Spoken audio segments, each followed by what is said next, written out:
جب ہم اتنا ظلم و تشدد کیا کہ یہ لوگ مکہ چھوڑ کر، لیکن جاتے جاتے انہوں نے طے کیا، وہاں پہنچ گئے یمن میں، اور وہاں جانے کے بعد انہوں نے اپنی زندگی کو شروع کیا.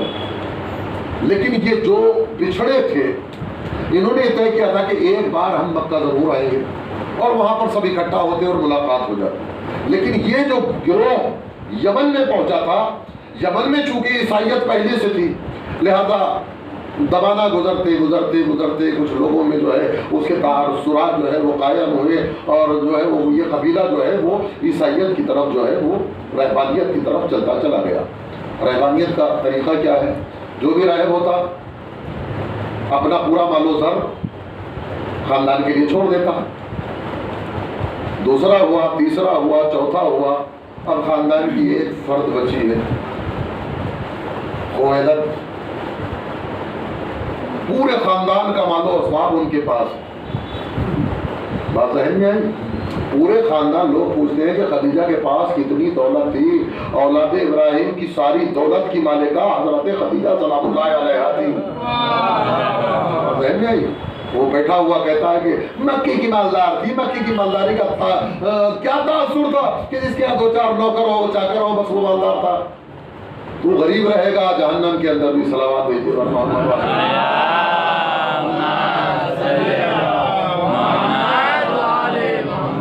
عزیزو. نتیجہ یہ نکلا کہ یہ جو منتشر ہو گئے تھے اور وہاں جو ہے وہ سارے خاندان کی دولت خویلد نامی ایک شخص پر جانے خدیجہ کے والد پر، اور وہ ظاہر سی بات ہے کہ ان کا انتقال ہو گیا اور بیوی جو ہے وہ مکہ میں آ گئی، اور ان کی جو ہے وہ ایک فیملی، اسی میں ایک شخص ہے امرؤ القیس. امرؤ القیس جب ان کو پتا چلا کہ مکے میں کسی نے اعلان رسالت کیا ہے اور لوگ جو ہے وہ دائرہ اسلام میں آ رہے ہیں، ایک تو یہ کہ جناب خدیجہ وہ بھی وہاں پر مکے میں موجود ہے، اور امرؤ القیس کی جو بیٹیاں ہیں اور جناب خدیجہ آپس میں خالہ زاد بہنیں ہیں، یہ اپنی دونوں بیٹیوں کو لے کر مدینہ پہنچ گئے. یہ دور وہ ہے کہ اب سرکار دو عالم اس دنیا میں نہیں ہے، اور وہ جو ہے وہ تلاش میں ہے کہ کوئی ایسا شریف خاندان مل جائے جس میں میں اپنی ایک بیٹی کی جو شادی کے لائق تھی اس کی شادی کر دوں اور دوسری کو جو ہے اسی کے سپورٹ کر دوں. جب یہ بڑی ہو جائے گی تو پھر اس کی شادی کی جائے گی. اب یہ تلاش میں ہے کوئی شریف خاندان مل جائے، کوئی شریف مل جائے. پورے مدینے میں تلاش کر رہا ہے، تو کسی نے کسی شریف کا بتایا، کسی نے کسی شریف کا بتایا، کسی نے کسی شریف کا بتایا.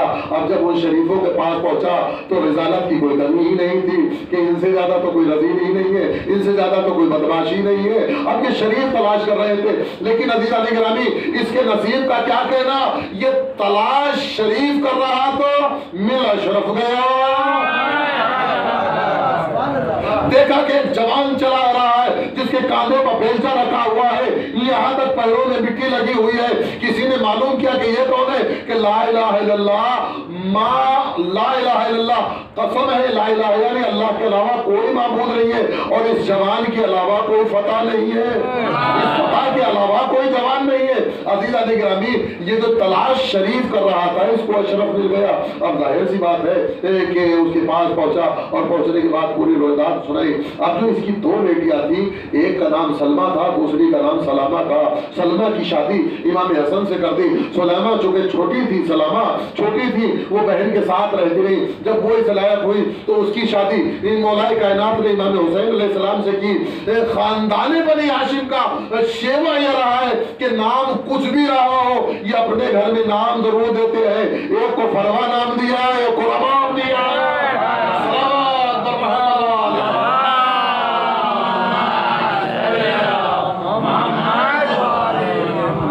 کہتے ہیں کہ جناب قاسم کے سر پر ہاتھ پھیر کر ماں کہہ رہی تھی کہ میرے لال میں سیدانی نہیں ہوں، ارے جو ابراہیم کی نسل ہو وہاں سادات دیکھ رہے ہو.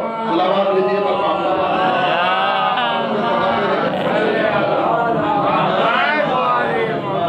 اللہ نے بڑی بہن کو جو ہے وہ ایک بیٹا دیا جس کا نام امام حسن نے قاسم رکھا. کچھ دن کے بعد اللہ نے چھوٹی بہن کو ایک بیٹی دی جس کا معنی نہیں بلکہ حسین نے نام سکینہ رکھا۔ کچھ دن کے بعد بھائی پیدا ہوا، حسین نے نام اس کا علی رکھا۔ عزیزان گرامی، یہاں پر ایک بات میرا کہنے کو دل کر رہا ہے، امام حسین کو اللہ نے 3 بیٹے دیے، تینوں کا نام حسین نے علی رکھا۔ اب سوال ہے، اگر آپ کے ذہن میں آ جائے تو ٹھیک ہے، بھئی کیا ناموں کا کال پڑ گیا تھا؟ بڑے کا نام بھی علی، اوسط کا نام بھی علی، اصغر کا نام بھی علی، سب کا نام علی رکھ رہے ہیں امام حسین علیہ السلام۔ مولا کوئی اور نام نہیں تھا، سمجھے؟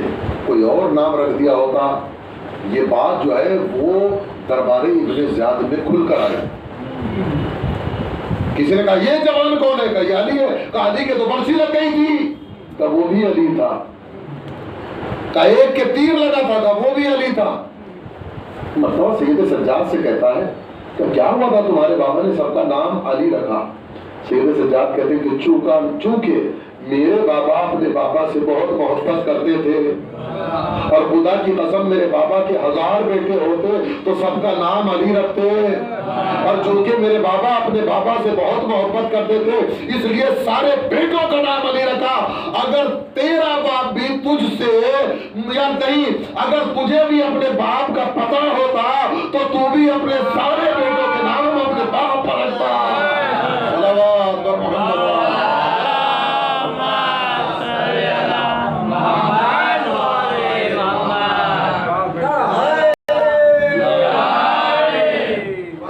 جانے سے پہلے نعرہ لگا لو، کبھی جو ہے وہ پھر بعد میں دیکھ لوں میں، صلوات بھیجیے محمد۔ عزیزان گرامی، اندازہ لگایا، لیکن میں جو ہے وہ دوسری طرف چلا گیا۔ آپ نے اندازہ لگایا کہ اس بی بی کی عظمت کا کیا کہنا، کہ جس کے لیے حسین کہہ رہے ہیں کہ حسین کا اس گھر میں دل نہیں لگتا جہاں پر رباب اور سکینہ نہ ہو۔ جس گھر میں رباب اور سکینہ نہ ہو وہاں حسین کا دل نہیں لگتا۔ میرے دوستوں عزیزوں، انشاءاللہ منزلیں کل سے شروع ہوں گی۔ آج تو میں بس یہ تاریخ کی مناسبت سے یہاں پر عرض کرنا چاہتا ہوں کہ دیکھیے، اللہ نے بیٹوں کو اور بیٹیوں کو جو ہمیں دیا ہے، سرکار دو عالم کہتے ہیں کہ دنیا میں حسن حسین میرے پھول ہیں، ٹھیک ہے، امام حسن اور امام حسین میرے پھول ہیں۔ بیٹی کو رحمت قرار دیا ہے، بیٹے کو نعمت قرار دیا ہے، بیٹے کو نعمت، بیٹی کو رحمت۔ عزیزان گرامی، جو ساری کائنات کے لیے رحمت للعالمین بن کے آیا تھا، اللہ نے اس کو فاطمہ جیسی بیٹی دی، اس کی رحمت کا کیا کہنا؟ جو رحمت للعالمین بن کر اس کائنات میں آیا تھا، اللہ نے اس کو ایسی رحمت عطا کی۔ عزیزان گرامی، یہاں پر رک کر ایک جملہ کہوں گا کہ ساری دنیا کا قیام حسین کی وجہ سے ہے۔ اگر آپ سکون کی سانس لے رہے ہیں دشمنوں کے درمیان، ظالموں کے درمیان، یزیدیوں کے درمیان، یہ جو سانس لے رہے ہیں یہ حسین کا احسان ہے۔ ساری دنیا کو سکون ملتا ہے حسین کی وجہ سے، حسین کو سکون ملتا ہے سکینہ کی وجہ سے۔ صلوات بر محمد۔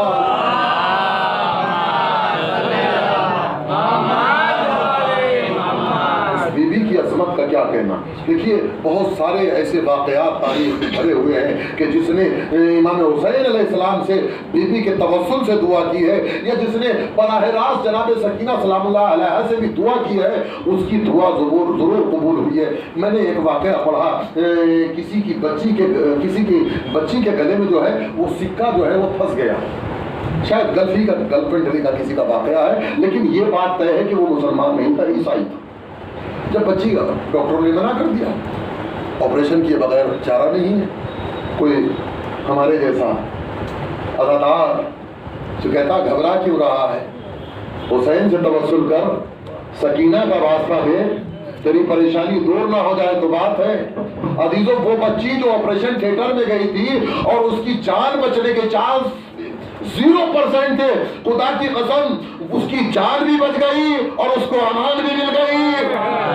دنیا سوچے تو صحیح کہ دنیا سمجھ ہی نہیں پائے گی۔ وہ اصل میں مسئلہ یہ ہے کہ ہم پڑھ رہے ہیں قاعدہ، ہم جو ہے وہ پڑھ رہے ہیں قاعدہ، اور پڑھ بھی کس سے رہے؟ ظہیر عالم جیسے، جس کے پاس خود کچھ علم نہیں ہے اور وہ ایک چھوٹی سی کتاب پڑھا رہا ہے، سمجھے، اور بات کر رہے ہیں ہم کہ ہماری سمجھ میں پورے کا پورا قرآن آ جائے۔ سمجھے؟ تو یہ چھوٹا سا دماغ، یہ چھوٹی سی عقل، یہ چھوٹا سا دماغ جو انسان ہے یہ بڑی بڑی باتوں کو اپنے دماغ میں لانا چاہتا ہے۔ عزیزان گرامی، میں ہمیشہ رک کر یہی کہتا ہوں کہ قمبر کی جوتی تو ہماری سمجھ میں آتی نہیں، علی کی دستار کہاں سے آ جائے گی؟ صلوات پر محمد وآل محمد۔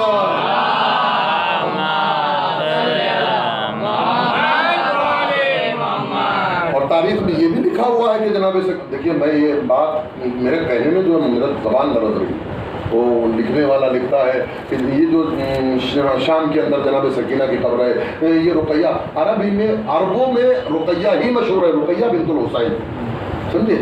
سو کہنا ہو سکتا ہے کہ امام حسین کا دیا ہوا لقب ہو، دیا ہوا نام ہو، لیکن عرب کے اندر رقیہ بنت الحسین ہی کے نام سے، ارے جس کو مودودی جیسے ظالم نے لکھا ہے، وہ لکھتے ہیں کہ جناب سکینہ، اور یہ جو اتنے سارے مسائب بیان کرتے ہو، یہ وہ مسائب نہیں ہے، وہ سکینہ آئی اور آنے کے بعد اپنے زمانے کی بہت بڑی عالمہ تھی، خدا کی قسم اس نے جو لکھا وہ لکھا، وہ کہہ رہا ہے کہ بہت بڑی عالمہ ہوئی، میں یہ کہتا ہوں کہ کربلا کے اندر سکینہ سے بڑا عالم بتا دو،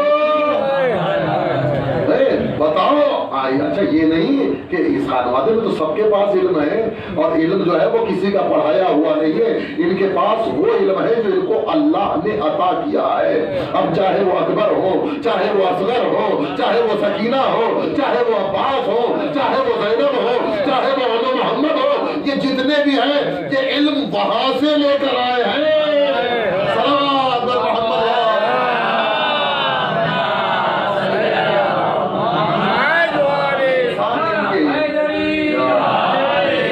انسان ان کے علم کا مقابلہ کر سکتا ہے، نہ ان کی شجاعت کا مقابلہ کر سکتا ہے، نہ ان کی ثقافت کا مقابلہ کر سکتا ہے، نہ ان کے رعب و دبدبے کا مقابلہ کر سکتا ہے، نہ انسان ان کے صبر کا مقابلہ کر سکتا ہے۔ یہ بی بی جس کی شہادت کی آج شب ہے، آپ ہر سال مصائبوں میں سنتے ہیں کہ دربندی آغا نے لکھا کہ جہاں پر بھی مجلس ہوتی ہے، شام سے دو بیویاں مدینہ پہنچ جاتی ہیں، سیدہ کی قبر پر کہتی ہیں کہ اماں حسین کی فرش عذاب بچ گئی۔ یہ بیویاں ہر مجلس میں پہنچتی ہیں، خدا کی قسم آج اس بی بی کی شہادت ہے، یہ ساری بیویاں قبر حسین پر گئی ہوگی، اور جانے کے بعد کہا ہوگا بھیا حسین رونے والی کی فرش عذاب بچ گئی۔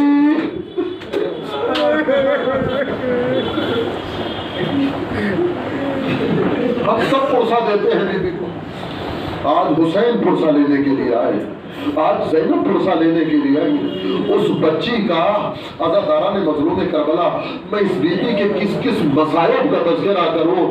ہاں یہ بچی زندان میں ہے، یہ زندان میں، دیکھیے انسان کا سوچنے کے لیے بس ایک ہی لمحہ جو ہے، بس ایک لمحہ کافی ہے کہ یہ بچی کتنی مظلوم ہے، یہ بچی کتنی درد مند ہے، یہ بچی کتنے مصائبوں سے گزری ہے۔ روایت بتاتی ہے کہ زندان ایسا ہے کہ جس میں بے پناہ گرمی لگتی ہے، یہ زندان ایسا ہے جس میں ہوا کا گزر نہیں ہے۔ یہ حسین کی معصومہ در زندان پر آ کر کچھ دیر کے لیے سید سجاد کے پہلو میں بیٹھ جاتی ہے، ایک مرتبہ آسمان پر نگاہ پڑتی ہو، سوال کر لیتی ہو بھیا یہ پرندے میں روز دیکھتی ہو، یہ کہاں جاتے ہیں؟ سید سجاد نے کہا سکینہ یہ پرندے اپنے اپنے آشیانوں میں جاتے ہیں، اپنے اپنے آشیانوں میں جاتے ہیں۔ رو کر حسین کی مظلومہ کہتی ہے اے بھیا ہمیں وطن جانا کب نصیب ہوگا؟